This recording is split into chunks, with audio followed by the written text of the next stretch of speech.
How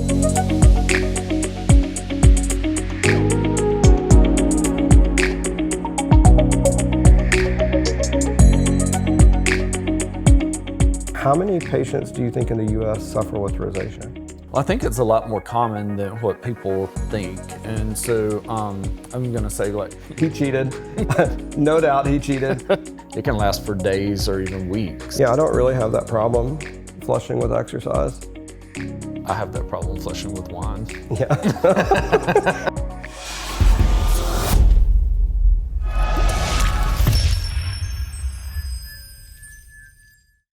Hi, welcome to another episode of Beauty and the Brain, the podcast where we talk about all things aesthetics. I'm your co-host, Dr. Chris Croley. And I'm Jerry Drinkard, a family nurse practitioner. Together, Chris and I own Skin and Tonic, which is a med spa located here in Pace, Florida. And we treat an array of skincare conditions and all sorts of things across the board. And I think today we're talking about probably one of the most difficult things that we treat. Don't you agree? I agree. We're going to talk about rosacea today. So all these fiery red flushed faces that people have to deal with. And we're going to talk about what causes some of this, what are some of the triggering factors, and treatment options that are out there for our patients. Yeah. I think a lot of times when I see people that come into the clinic, they don't even necessarily associate that they have rosacea. They'll just come in for treatment of redness. And, you know, and they may have previously been treated with an IPL. It seems to be like one of the common treatments that we get to, that people get to before they ever make it to us. And then, you know, as we delve deeper into it, or even acne, because rosacea presents in so many different ways. But when you delve into it, you realize that it's a whole different battle because rosacea is pretty tough. Yeah, we even have, one patient recently that was in and she has ocular rosacea and has had to be treated by her ophthalmologist that's doing a lot of things for her ocular rosacea, and she struggled with it a lot. So it can affect a lot of different areas, on the face, the eye.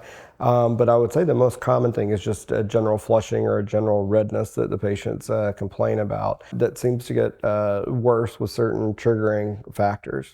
You know, the ocular symptoms, I didn't realize, I did more research after we started seeing her, but the ocular symptoms can actually show up before any of the facial flushing or the traditional things that we think about with rosacea. So it is something to consider when people come in and start talking about these symptoms. So what causes rosacea? It can be caused by several different things. It's one of those, it's often misdiagnosed many times before you actually reach a diagnosis. It's thought that it can possibly be even autoimmune related. Heredity certainly plays a part. Hormones play a part in it. But it's broken capillaries close to the surface of the skin. It can present as like acne, white pustules that are on the skin.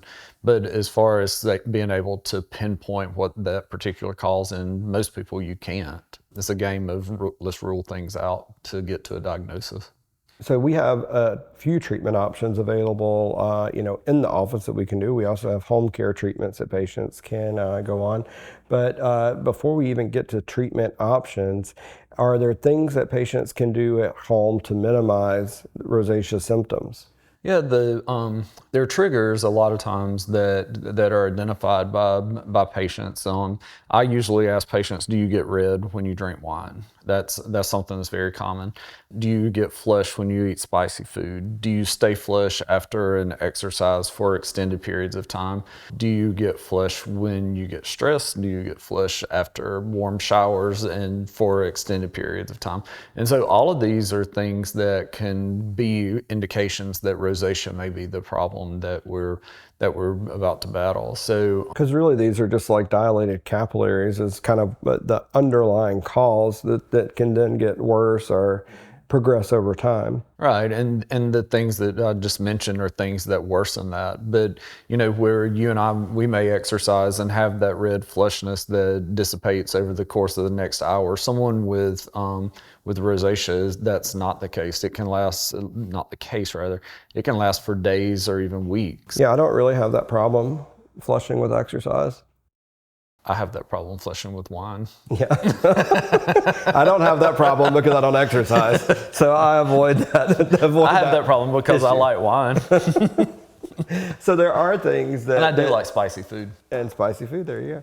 And there are things that I think is the bottom line that patients can do, and a lot of times they have figured those triggers out by the time they actually present to see us. However, it seems like once they start struggling with this problem, it's not totally cured, or they don't take care of that just by those avoidance factors. It just makes it, more prominent or more pronounced when they do some of those things. So that's when we get involved, and that's when we start looking at treatment options that can help get this under control, or totally maybe even ameliorate these symptoms in some patients. Yeah, we've had a few cases that have been really sad and really tough.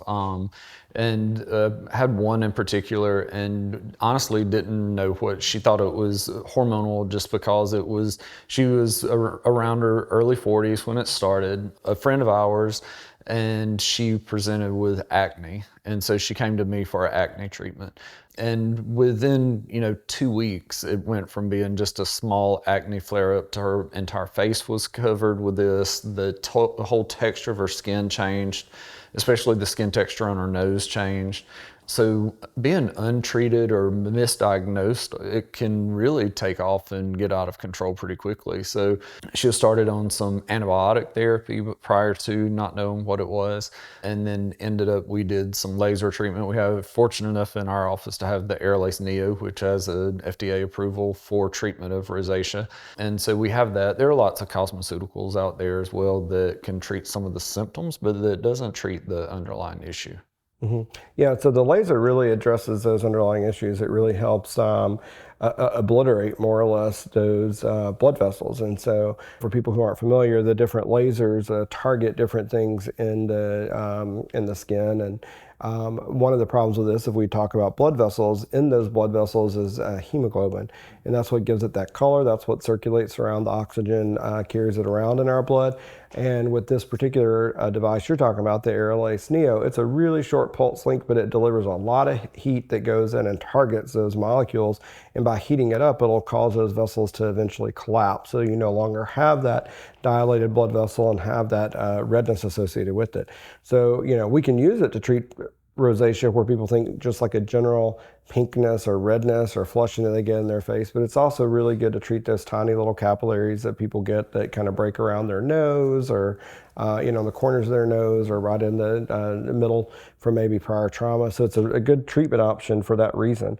You mentioned some of the, you say cosmeceuticals, so these are some of the topical treatment options. I know we have some that we carry, and a lot of different product lines have it, but there are prescription options also, and some of those prescription options have different types of prescriptive medications that treat things like fungus, parasites, things like that, if we worry about it. And I think this patient you're talking about ended up on one of those that had maybe a topical ivermectin. Ivermectin cream, and that was the game changer for her. That's what really turned her skin around, was once we got her. We were doing bi-weekly treatments with the Neo, the Aerolase Neo. We were doing some bi-weekly treatments with that, and we got some clearance of the pustules, but she was still having a lot of issues with redness. And so she was basically triggered by everything, because she had seasonal allergies as well, which tended to cause an exacerbation of all of her skin issues that she was having. When someone has a severe case of rosacea, we talked about like that brief list of triggers that we had there, but I mean, it's truly triggered by almost anything that stresses the body. She was really turned around by the topical use of ivermectin, which came from a pharmacy, not Tractor Supply. Yeah, this was a medical grade product. And, we do work closely with dermatologists in the area, because we have the devices that we can treat some of these milder cases, but and they don't have that available in all the offices. But I really think for some of these challenging cases, it's also important to make sure that you know the resources in your area, know when to refer patients out, and make sure that you don't misdiagnose that patient or have the wrong diagnosis if you're out there looking at starting to treat some of these things in your med spa. So what tips or advice would you have for patients that are struggling with this? I think my tips would be to be very mindful of your triggers, because you certainly don't want to do anything that that triggers it. To seek medical assistance, don't try to Google the treatment and do this at home, because it's not easy. It can be a challenge, and like I said a couple of times already, it just presents in so many ways.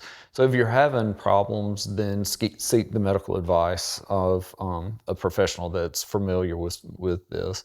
A question for you: is rosacea a form of acne? You can have a form of acne from rosacea, but it's not acne itself. As you mentioned earlier, it may present as acne, but it's not, traditional acne in the way that we think about, from teens with hormonal changes, et cetera. This is actually a different underlying mechanism, but you can have an appearance of acne from rosacea. And sadly, the treatment for traditional acne can enhance or cause a further breakout of the rosacea. So, putting one of these salicylics on that we would typically treat an acne patient with can be detrimental for a rosacea patient. And so I think that's why it's really important for us to be able to identify what we're dealing with. Mm-hmm. There are a few myths around it, because, is it caused from poor hygiene? No. No. Is it contagious? No. So, These are rapid fire questions from Jerry here. Yeah. Well, these are things that, when we were preparing for this, that come up. And I think it's very fair to assume, because it's not a lot known about it, and especially by people that don't have it. Typically, the people that know about rosacea are the people that are impacted by rosacea. Yeah, and it's kind of interesting because you're talking about hygiene, and I think sometimes we think the more we scrub and sterilize and clean, the better that things are going to be. But there's actually, some studies out there and some data looking at changing the normal flora of your skin and making this worse. And so when patients think they're going to use these antibacterial soaps or the chlorhexidine cleansers, things that we would use in the medical practice before an injectable procedure, if you're doing that every day, you really can alter the flora on your skin. And by doing that, you can allow some of these other type of organisms to grow out of control, which can make some of these problems actually worse. So it's not hygiene related, and contrary to what some people think, using a lot of these antibacterial products are probably not it's not what is best for your skin. And there's even product lines now that look at probiotics and look at reintroducing bacteria onto our skin that's part of that normal flora. And by having that in a balanced fashion, all that bacteria that lives on our skin normally kind of keeps each other in balance. We don't want any of that growing out of balance, whether it's any kind of fungi or fungal infection. So the bacteria kind of compete with all of those things, and we don't want to take all of that good stuff away. So we do want to be clean. We do want to make sure that we're using good hygiene. But it is not associated with poor hygiene, and by using some kind of antibacterial excessively, you could actually make it worse. Yeah, that's pretty much, it's bad, because you'll think you're doing all the right things and you're actually causing more harm. And this, it impacts people. It's not typically in teens. It can certainly happen, but usually it's middle-aged people. It's more common in females than males.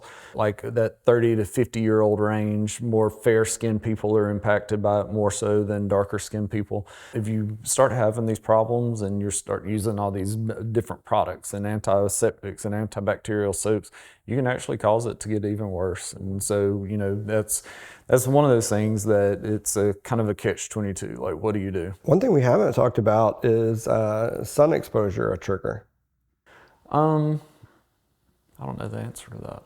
Yeah, so I think it's like, it's going to be like anything else, right? It dilates the blood vessels, and so it can be. So we do recommend routine sunscreen to minimize this as well, because UV damage can damage the vessels, which can lead to worsening of any of these problems. And the reason I say I don't know the answer to that is that was one of the things with the patient that I mentioned earlier that she said she felt like made her skin better was sun exposure.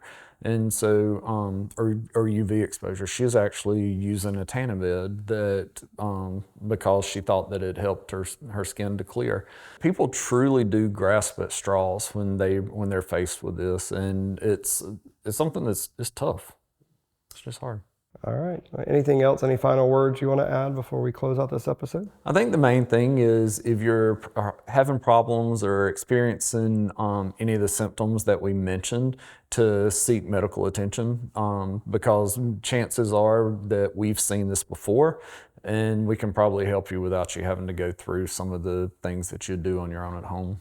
Yeah, definitely. And, I really think in this instance, probably some of the lasers that we have available, and it's out there on the market, and a lot of different practices have it, is going to be an amazing treatment for this. The patients that we've successfully treated with the lasers in our office, the Aerolase Neo, it is a game changer because then they don't have to worry about as much about all these triggering factors. We really can help obliterate and kind of treat this problem at its root cause. And so it's one of the most effective things that we can treat with that particular device. So Jerry, if you had to guess, I thought this was a really amazing, interesting statistic when I was preparing for this show. How many patients do you think in the U.S. suffer with rosacea? Well, I think it's a lot more common than what people think. And so I'm going to say like 13.9 million. He cheated. No doubt he cheated. We usually prepare for these episodes looking at different show notes, and we both look up our own data and statistics. It is 14 million, so I'm quite sure that he looked at the same numbers that I looked at when he came up with that answer. It is sad that that many people are impacted by it, but I do wonder, like, out of 14 million, how many people actually know that, or how many are misdiagnosed leading up to a true diagnosis and treatment? Yeah, I mean, that's, I think, the interesting part about this. Not everyone knows they have rosacea or identify their symptoms and go and seek treatment. They just think that they're red or flush, and then it gets worse as they get, older, or they have certain triggering factors. And in the beginning, they don't even identify the triggering factors. And then they really start avoiding a lot of these things as they kind of move through life. And some of the things are things that they may find enjoyable, but they really hate the redness, the flushing, the beet red face. I can't tell you how many times I've heard that I'm red just like my mom was. So there's that hereditary factor that's in there as well.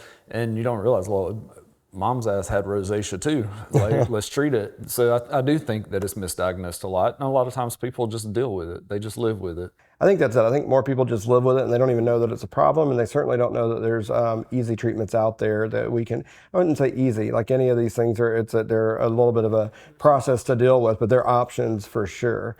And so on this show, it's going to be really kind of a fun episode because we're going to go over treatment options that we have here at our office in Skin and Tonic and Pace. And but these are treatments that a lot of med spas offer throughout the U.S. So if you're listening to us somewhere outside of the Pensacola area, look for a med spa near you that can give you some of these treatment options. Yep, I agree. Go and see a medical provider near you if you think you have any of these problems. Thanks everyone for tuning in to another episode of Beauty in the Brain. We look forward to talking to you again next week. We'll see you soon.